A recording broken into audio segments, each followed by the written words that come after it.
Hey, welcome to Times Square today. I'm Nick Nanton. So glad to have you here. And I've got an amazing guest for you here. It's a real treat. A longtime friend of mine, Mr. John Kitchens. John, what's up, man? What's up, man? It's so good to have you. Look, I have watched your career for more than a decade, which has been really fun.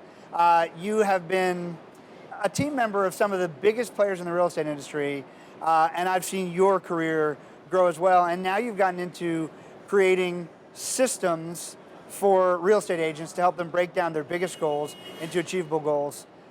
Or that's what I see you doing. Right. Tell me more, man. Yeah, and it's, I honestly believe I'm not the commit and figure it out guy. I'm the guy that, hey, what is it that you want to accomplish? Like, what is the goal? And then from there, let's reverse engineer what it's going to take to be able to get to that point. Yeah. And then at that point, is that something you're willing to commit to? So, you and I are in the accountability group, so you see the fitness side of things and the consistency and the discipline. Well, that's also really what it takes to build anything sustainable, any type of business that's going to have any type of lasting impact inside of the marketplace. Really working with clients, working with these agents to get clear on what it is that they're really wanting to accomplish. And one of the things looking at from the business side of things that most people get hung up with, and especially agents, because real estate agents just stay in kind of a survival mode. Yeah. And so they're just chasing commission check after commission check after commission check, and they never get beyond that fight or flight, that survival mentality. And so the clients that I love to work with, they're past that point. They are to a point that, man, I really have something here. I want to build a business and actually like run it and treat it like a business. And what we're able to do is help them install operating systems so that they can escape working with buyers and sellers and really work on more meaningful things. I love it. I was actually watching Gordon Ramsay the other night on a show, and someone said on the show, it was about restaurants, and obviously it's Gordon Ramsay. He said, lack of consistency breeds animosity. You think when you go to a restaurant, you got your favorite dish, right? Yeah. And you order it, and it's not what you remember. Yeah. Like you get angry, like you don't like start throwing things like a Karen. Yeah. You're like not happy, right? And so you mentioned our accountability group. For those of you at home, John and I, for I believe it's been about a decade, I've been in a text group. It's a daily accountability group where you got to post your workout daily. Yeah, every day. And I will definitely say that the two most consistent people in there are you and me. That's right. And so, look, when someone shows up consistently day after day, that is what breeds success. But I will also tell you, just like, I use that group as a coach. There are so many days I would not have worked out if I didn't, I don't want to let the group down. Yeah. And I want to set the example, as do you. Yeah. And so I know a big piece of what you do is you show people how to create those systems so that they can show up consistently. Yeah. So if I'm a real estate agent and I'm doing well, man, I've been in the real estate game for 10 years, but I want to break to that next level. How would you help me? On the accountability thing real quick, how you do anything is how you do everything. Yep. And so looking at that, how are you showing up in that group is how are you showing up in the other equities of your life, right? How are you showing up, because we're focused on our fitness, but how are you showing up in your business? How are you showing up in your relationships? Yeah. And so really maintaining that level of consistency. And I feel bad on the days, I'll get a workout in and then I'll be like, damn, I didn't post in the group. And I feel bad. Yeah. And so being able to do that. So when you look at from an agent's perspective, I really believe that you can't lead or coach another human until you can lead and coach yourself first. So when we look at your business, I really truly believe that the size of your business is in direct proportion to the size of your leadership capabilities. Yep. So if your business is not where you want it to be, it's because you're not where you need to be. Yep. And really it has to come back down to that first. Because if you get to where you're building, $750 to $1 million in revenue in the real estate space, and you're somewhat successful building a brand, if you're not going to that next level, if you're not making the leaps and jumps, it's you that's holding you back. One of my favorite quotes from Dan Sullivan from Strategic Coach. You've been a strategic coach for almost a decade, and honestly, I got in because of you. And so going through that program, but one of my favorite Dan quotes is that if your present is not where you want it to be, it's because your future is not big enough. Yeah. And so what real estate agents, they don't think big enough. The biggest constraint is in their thinking. And so for me, my why, my driving force is to inspire and challenge people to think bigger so that they can transform their business and transform their lives.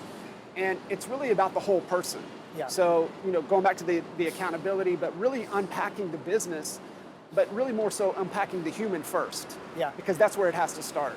Yeah, and there's a lot of people who say they coach. A lot of people say, oh, think bigger. I can assure everyone watching this, after knowing you for this long, you've coached and helped some of the most successful guys in the industry. Certainly a bunch of guys that are really big at EXP now too, Yeah. right? But all over. And here's the thing that I think is incredible that most people don't realize. I don't care where you're at in your life. If you want to break through to the next level, you're going to hit a level, even if, like, I consider myself pretty abundance-minded, but it actually takes an incredible level of emotional awareness and intelligence that you usually only find when you hit the wall enough times. Yeah. That you have a limiting belief that was baked into you from your parents, right? Or just from the way you were raised, or from a teacher, like something that just caught in your brain and you can't get unstuck from. I used to work years ago with traders, guys who would trade the financial markets. We had a team of traders that would trade 24 hours a day in the foreign exchange world. And first thing we would do to find a trader was give them a demo account. And like 5 out of 10 guys could work their way out of a demo account and start doing good. Then we go, okay, great, we're gonna put 10 grand in an account. Put 10 grand in an account, like 2 out of 5 would work out there. But then you'd find good traders. But I don't care who you were, at some point, it might be 100 grand, it might be $1 million, it might be 10 million. Your brain started freaking out, Yeah. and the trader would start underperforming because at some point they started thinking, oh gosh, this is a lot of money, what if I lose it? So there's always a point where your brain goes, I don't know if I can handle what's next, whether you realize it or not.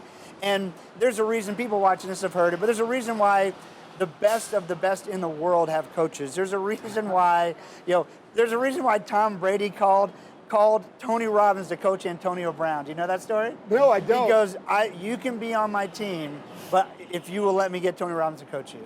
But there's a reason now. It Yeah. blew up in the end, right? Right, sure. But it worked while it was working. Yeah. And there's a reason why the best in the world have coaches, and everyone needs a coach to help them break through, because everyone has blind spots. We all have blind spots. 100%. And if you think you don't, is when you're about to hit the big wall. Yeah. So look, we only have a few minutes left, but how do people find you? We're all over social media at John Kitchens Coach. Podcast, coachcodepodcast.com, and the framework and everything that we do on the business side and the human side of things is available in our book, coachcodebook.com, so you can grab a copy there. But Nick, one of the things that you were saying about coaching, the easiest thing, getting your real estate license is pretty simple. Wouldn't Yep. you agree? Yep. Do you know what's easier? What? Saying you're a coach. Yeah. So just because you can sell 100, 200 million in production doesn't mean that you're qualified to coach somebody. Right. And so really understanding that, there's more to it than just selling houses, Yeah. right? You have to be able to get to that point. And, you nailed it. I mean, we all have blind spots. Our body goes naturally into entropy. And so we just don't see what we don't see. And we need great coaches in our life. I mean, I believe a great coach in our life is going to be exponentially better. And so being able to have that and really understanding, and you and I were talking about this off camera before, great coaches ask questions. Great coaches don't tell. Right. Great coaches ask. Yep. And so that's one of the things that we're always paying attention to. What is kind of your question to statement ratio? Right. Are you aware that you're talking too much and you're not asking enough questions? Yeah, and the big thing of that, just anyone watching this could take away, as a real estate agent, what your client really wants from you is for you to be a great coach, Yeah. right? So for you to ask them the questions to help them find what it is they're really looking for, because most of the time, we can't really articulate what it is that we really want. Right. A friend of mine said it one time, he does a lot of work in psychology, it's like there's what you'll say, there's what you won't say, and then there's what you don't know how to say. And at that deepest level is really what you want and why you want it. It might be, what you don't know how to say might be, I want a great home because I want my family to feel safe. Right. But what you will say is, I want a nice home in a nice neighborhood. What you won't say is, whatever, because I grew up in a bad neighborhood, or like whatever's or because I went bankrupt once before, I don't want to spend too much money.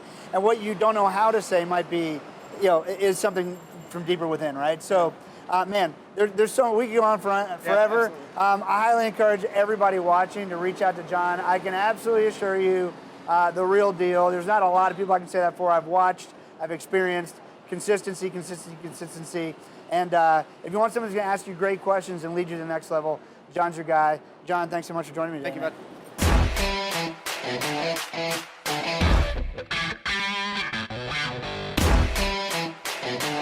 bud.